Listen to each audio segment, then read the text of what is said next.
In this video, I'll show you how you can implement a bullet list directly in your page in the Maglr block editor. So in order to create a bullet list, we're going to have to use either one of the bullet list elements, and we'll find those under the Add section, under the Add button here on the top left side of the screen. So click that and scroll down until you find the bullet section. And here you'll find a couple of bullet list elements, which you can use to suit your design. So simply drag either one that fits your need into the page to give it a place, and then we'll see a default of 3 bullets being added to our screen. Of course, we can expand that list, and I'll show you that in a bit.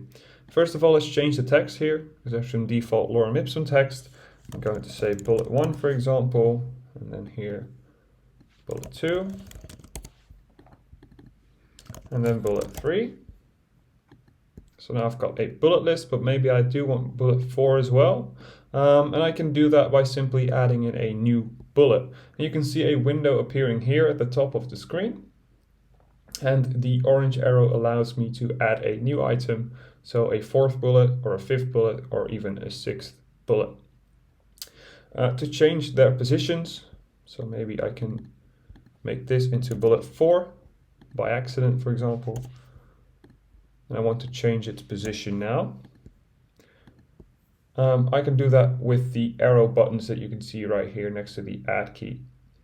So click this one to set it below the under the 3, and to correct its order, use the left one to correct it back upwards again.